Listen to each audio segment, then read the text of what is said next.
Hi, this is Larry Bauer, Chief Executive Officer of the Family Medicine Education Consortium, and I'm having the pleasure of talking with one of our past FMEC Emerging Leader Award winners, Dr. Kristen Goodell. Dr. Goodell, thanks for joining with me this morning. It's my pleasure. Thank you for having me. So I would like to ask you some questions and give you a chance to tell your story, so to speak.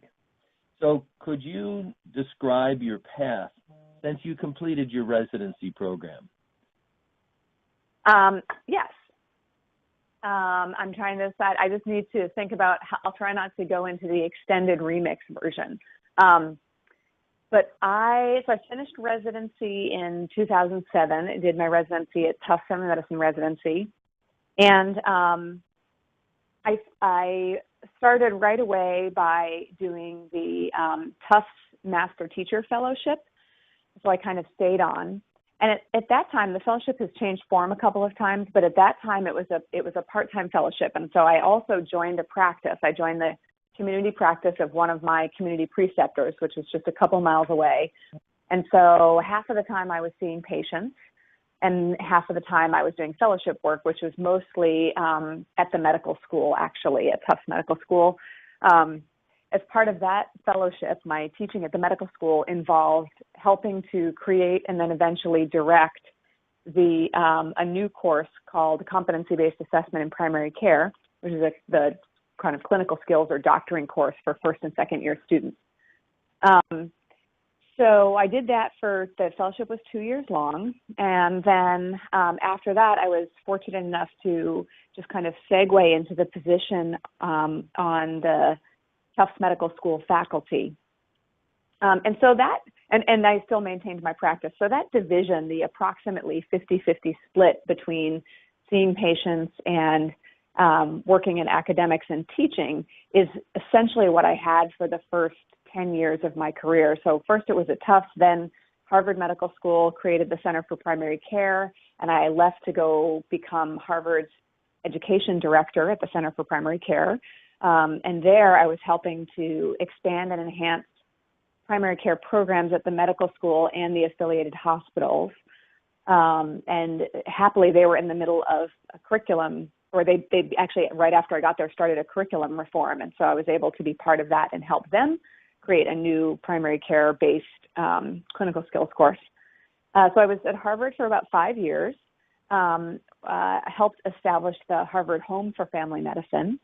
And then I started to think about what was going to come next and realized that I was interested in continuing along sort of a medical school leadership track, because I was really enjoying that aspect of my work, of kind of being in a leadership role and working with lots of different faculty and things like that.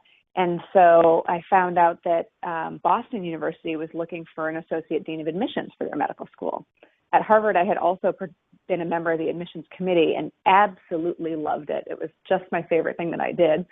And so I thought, well, what the heck, I'll apply for that job. They'll never give it to me because they'll never give it to an outside person, but I'll just apply. And then what do you know? I ended up getting that job. So then a year ago, or actually just under a year ago, I moved to where I am now, which is BU School of Medicine. And I'm the associate dean for admissions now. So, and that takes, now the shift has happened. And so instead of doing 50-50 patient care in medical school, now my dean role takes up 80% of my time, or actually 75% of my time. And I have 5% for teaching and 20% for seeing patients. And I finally left my practice that I had been in Medford, Mass. Been there for 10 years, and finally left that and came to BU and have started seeing patients here now. So that was a big change as well. And so that's basically been my path. Great. It's really quite a story. As an emerging leader, what were your career hopes and intentions back then? Did you have a plan regarding your career goals and the impact that you wanted to have? I think that I knew at that point I was still at Tufts and very much saw myself as a doctor and a medical school faculty member, and I knew that I wanted to continue along that line. I actually even think that I was making jokes about wanting to be the dean of something. And so I knew that I wanted to stay in the world of medical school. It's just a place that I really love and feel comfortable and find exciting. And but I didn't have a firm path that I knew for sure. I didn't have one specific job that I wanted, or I think I would have been open to any kind of leadership role. And it's interesting. I didn't even, when I was younger, I really never used the word leader about myself, didn't think about leadership as a sort of distinct activity. I think I thought of it more as a personal quality, and didn't apply it to myself at all. And it was only as I started doing it, probably being the course director at Tufts was the first example, the first kind of obvious example, that I realized, oh no, I really like this. I like being the decision maker, and I'm happy to take the responsibility. And so that was something that really developed. And I think at that time when I received the Emerging Leader Award, that idea was just kind of developing in my mind that, oh, maybe this is a thing, and maybe this leadership thing, there's something to that. So how would you describe yourself as a leader? Evolving.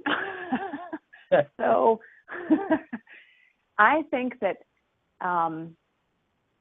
right now, in my mind, one of the most important qualities of a leader, but this might just be because this is what I'm focusing on so much, is the idea that you have to constantly learn and grow. Just the same way that doctors have to, the same way that lifelong learning is an essential competency for physicians, it's also needs to be for leaders. And that's for all different reasons. Sure, the business changes, the education changes, the medicine changes, and you have to grow with that. But in addition, also society changes. And so, what works to run an organization or a project, in 1 year doesn't necessarily work 20 years later. And, I feel like we're seeing a lot of that right now as we look at kind of the Me Too movement and kind of all these people who are being investigated for bad behavior, which, this is really, I really see this as a societal change. Things that used to be okay when the work environment was mostly all men, and continued to be tolerated because women came into the workplace and thought okay, well, these are the rules, I'm playing by them. Now that we have enough women in the workplace and in leadership, people are saying, yeah, actually, that's not really going to work for us anymore. We need to change it. And so to me, when you look at all these leaders that are kind of being brought down by, allegations of harassment or other bad behavior, what's happening here is that society is changing, and these leaders have failed to grow and failed to recognize that, hey, it's a new thing. So that's why I say that I think a growth mindset and continuing to evolve are really, really important for leaders. And for me, the direction that I've been evolving is different, but I would say that I think I thought when I was just getting started, oh, this is good. I love being in charge of things. I'm decisive, and I've got a thick skin, and pretty bossy. So that makes me a good leader. It was actually kind of authoritative, and nowadays, if you say something, if you were to describe yourself as having an authoritative leadership style, that's like an instant ticket to not getting hired for anything. Because nowadays that's not really how we do it. Now we know that, look, a good leader is somebody who, what they really are doing is figuring out how to shine a light on the best that their folks have to offer, figuring out how to develop people in the ways they need to develop. It's all that. It's much more like, I don't even want to say being the conductor of an orchestra, but it's much more like being the hub of the wheel, I guess, as opposed to the top person on a tier or something. So that for me, that's been a direction that I think I've been evolving in, is learning how to kind of shift to a more sort of facilitative style and things like that. Cool. So what have you done? How do you develop yourself as a leader? What kind of experiences, resources? What are your thoughts about that? Well, it's interesting. A flaw of mine is that I think that I have to be hit over the head to realize that something needs to change. So one thing that has helped me to evolve is there are a few times when I've gotten some pretty hefty doses of feedback that have been like really difficult at that time to hear. And but that's actually what I needed, because I either people weren't telling me because they were afraid of my response, when there were some small things that people thought, oh, I wish you would do this differently. When it was at a sort of mild level, people didn't share it with me. Either that or they did and I missed it. And so I didn't understand the things that would be better, that should be done better, until it was like this, till it felt like I was being hit with a 2x4. So that's something that has really been important for me is the feedback from other people. And also I really have to think about, like, how can I do a better job of getting this before it becomes so painful? How can I, either actively solicit it myself, so that in case the problem is that people are afraid to tell me, then I need to actively solicit it. And or is it that I need to change the way I hear things somehow, that I need to get better at listening, so that I can pick up clues that to me seem subtle about things that need to change. So that's one thing. And then there are some specific strategies. I worked with a leadership coach, or with an executive coach, for a while. And this is something that was a terrific benefit that was offered to me while I was at Harvard. So I did that, and that was incredibly helpful, just to have somebody to talk through different strategies with. I find that talking to others, even sometimes when I've talked to friends, they sometimes help, put things put situations in perspective, or help reframe things in a way that make a big problem seem like, something that I could handle. So that, specifically having outside perspectives is incredibly helpful.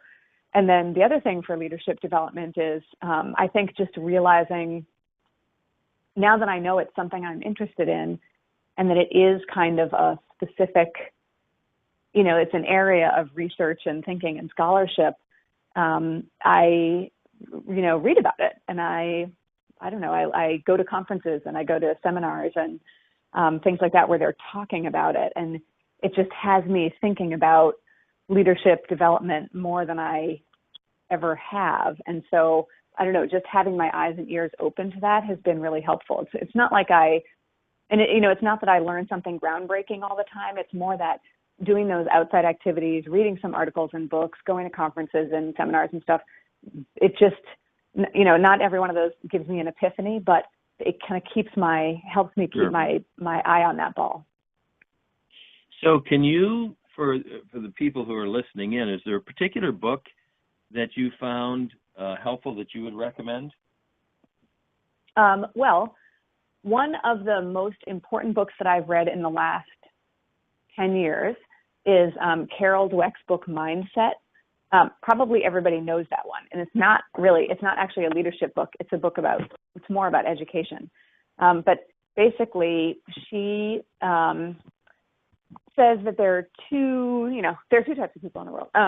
And some people think, okay, well, everybody is basically born with a set, or, kind of grows up having a set of skills and abilities.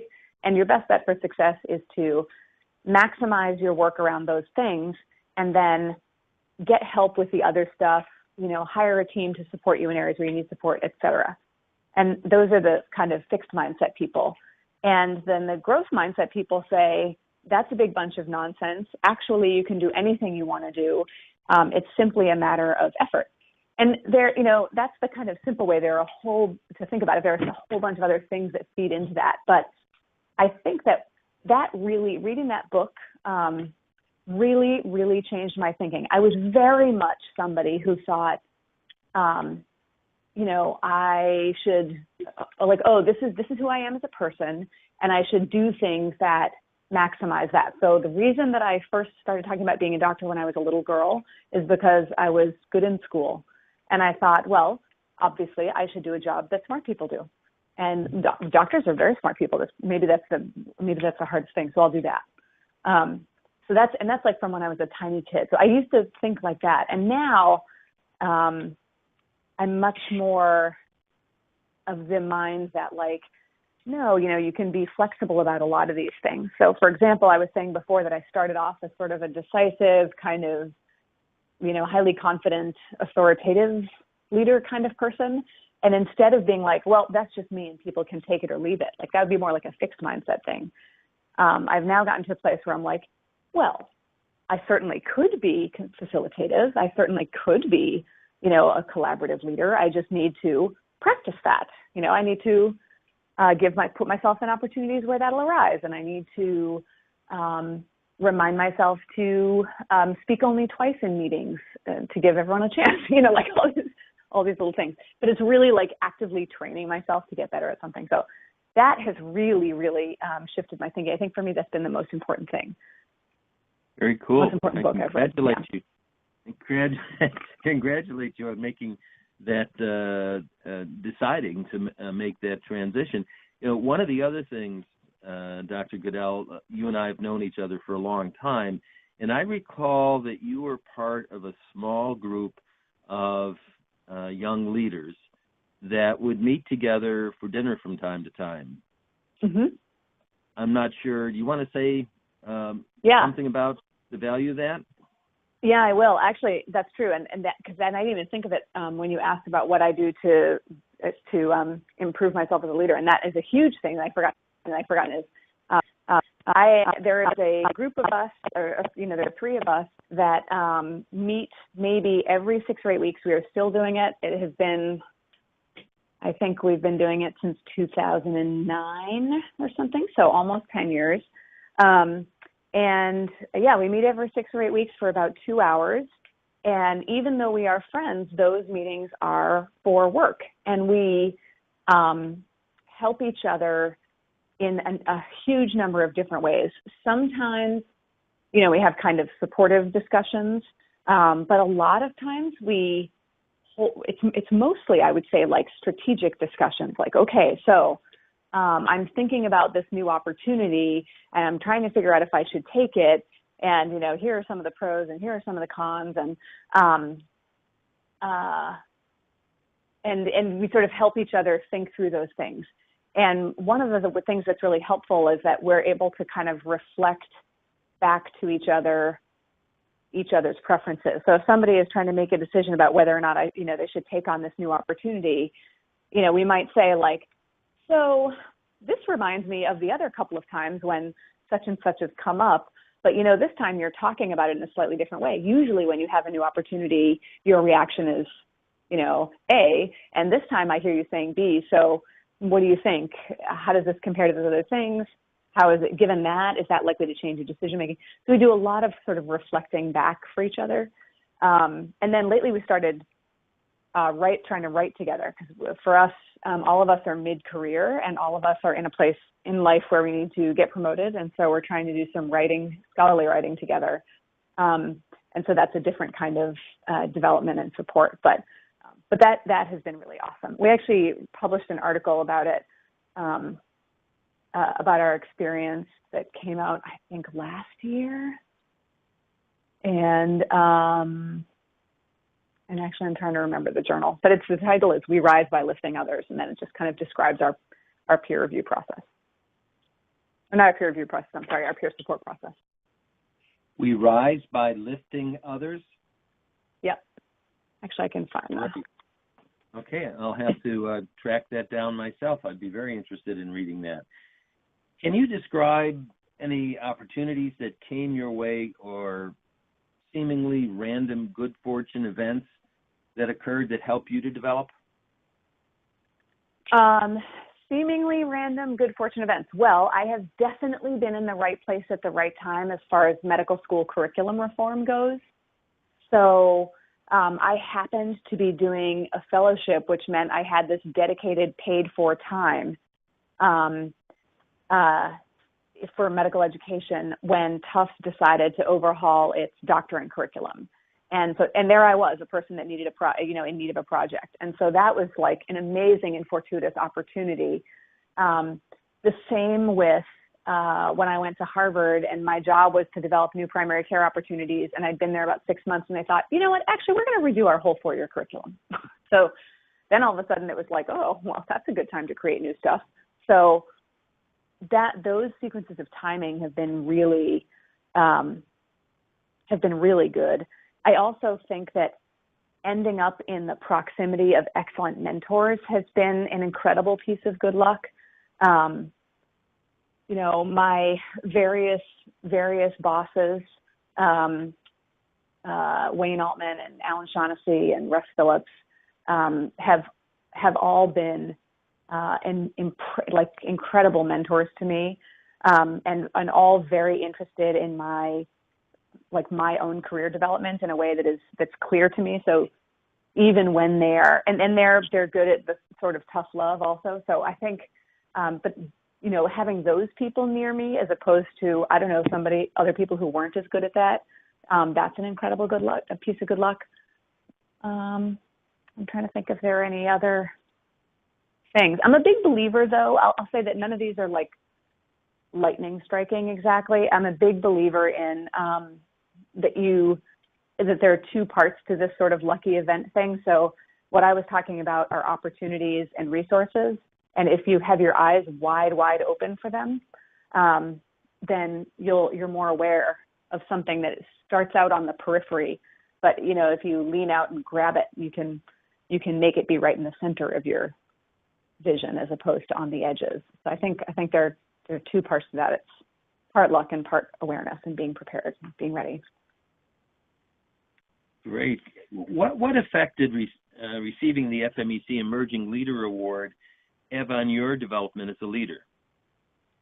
Well, I think it was really one of the things that it was a little piece of confirmation that this might actually be something I could do, that other people also recognized that I was somebody that was worth keeping an eye on. It kind of confirmed that for me. I think it further solidified that, my kind of confidence that this is something I could continue to do. And it just validated my hopes, validated my sense of possibility, that I was someone worth watching. Cool. That's what we hoped it would do. So that's interesting to hear that confirmation. So what are your hopes or plans for the future?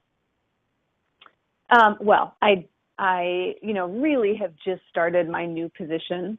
And so my current biggest hope is that I can keep this, ship running smoothly and in the right direction. The BU admissions program has been excellent. It's been a national, sort of model for many different schools. I had the opportunity this past year to learn from the retiring dean, and he's incredible. So that's been really good. So my biggest hope right now is that I keep it going and in a positive direction, and then over time am able to kind of just continue to improve. This is not a place that needs a shakeup, except that it could use some decorating. But other than that, it's not a place that needs a shakeup. But everything, I'm hoping to be able to improve the sort of, gradual kind of growth mindset improvements that I was talking about. I'm hoping to sort of do that here. And then I hope that the other big thing is I've had a couple of different really interesting and special leadership opportunities recently. And I'm afraid that I'm sort of going to run out of them. And so, for example, I just started being the treasurer for Society of Teachers of Family Medicine for that board. And I am so excited and thrilled and really honored to have been asked to do that, and thrilled to participate. And I'm already thinking oh no, is this it? Am I going to finish that when I'm 48 years old and then I won't ever get to be on the board again? But that's so fun, And I also have been part of the Council on Graduate Medical Education. I'm now the past chair of COGME. And that's been really exciting. And again, I'm sort of thinking like, geez, that was such a terrific thing to do. I learned a huge amount. I felt like I was able to contribute to medical education in a different way than I have before.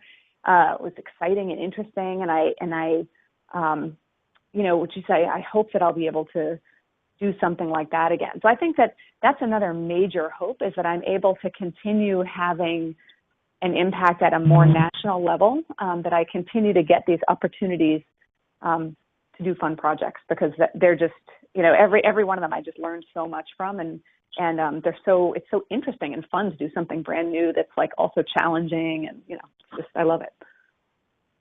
That's great. Do you in any way foresee being a department chair, Department of Family Medicine, somewhere in your future? It's possible. I don't know. I feel like I really haven't thought much about what the next thing would be, because my plan is to do what I'm currently doing for 10 years or more, but so I don't know. It's hard to say, but I'm like a never say never kind of person. Good. I'm glad to hear that. So what recommendations or suggestions do you have for emerging family physician leaders? Well, one of the things that I said before about keeping your eyes open to opportunities has been a really, I think has been a really powerful idea for me. Other recommendations, there is not one, there just isn't one right path. I think that one of the biggest things, and this isn't just for leaders, this is sort of for everybody, is that people need to be aware that they are in the driver's seat of their career. And so if and just because somebody hasn't done it the way you want to do it before doesn't mean that you can't do it. So for example, when I was shocked when I got, not shocked but now in retrospect, I'm shocked. When I got my job at Harvard, when I heard about the job, I thought, oh my God, that's the most perfect alignment of interests I've ever seen. Of course I should have this job. But then when I was actually there, I thought, I cannot believe that they hired a junior female family medicine doctor for this like new and highly visible position. I'm like, in retrospect, I'm like, I can't believe they did this. It's unbelievable. So just because nobody's done that before, and just because it seems like a crazy leap, doesn't mean you can't do it. As I said before, when I applied to my job at BU, I was really surprised that they were willing to consider an external candidate for somebody whose primary job is representing a school. Like, why would they hire me to do that when I've never worked here? But it turned out to be okay. So I think the same thing applies when you're thinking about your career long term. If the most important thing for you is to get yourself some job that allows you to do the global health work that you feel passionate about for a few years, and lots of people are saying like, yeah, but you need to establish yourself in the department, and you need to get promoted, and you need to this. If you want, like, I would just say, no, I don't. I think you can do it the way you want to do it. Go ahead and do the thing that feels right to you, and then just figure out how to climb back from there. I really have very much a nothing is impossible feeling about things. So I guess that's what I would say, is it's important to realize that you are the one that gets to make the decisions about your career. Yes, listen to the advice people are giving you. Mostly if people say you can't do something, what that should tell you is like, there's a risk. If you take this path, you're going to have to be aware. You have to be aware that you look different from other people. But that doesn't mean you shouldn't do it. You just have to be aware, like, okay, well, am I willing to do this awesome thing in exchange for some risk or not? And then you get to make that decision. Dr. Goodell, thank you for our conversation today. And I have to say, you're really an inspiration. It is fun to watch how you've grown and developed, and to think about the influence that you've had already and the influence that you will have as you're going forward with your career. It's very exciting and very rewarding from my point of view, because we created the Emerging Leader Award so we could identify people like you and begin to, however we can, to be support and also to showcase you to the larger world so students, residents, and people beyond medicine will understand what a family physician leader is capable of. So thank you very much for being an awesome family physician leader. Well, thank you. I really appreciate that, and I appreciate you and FMEC for being on my side for so long. We got your back. Yeah. There you go.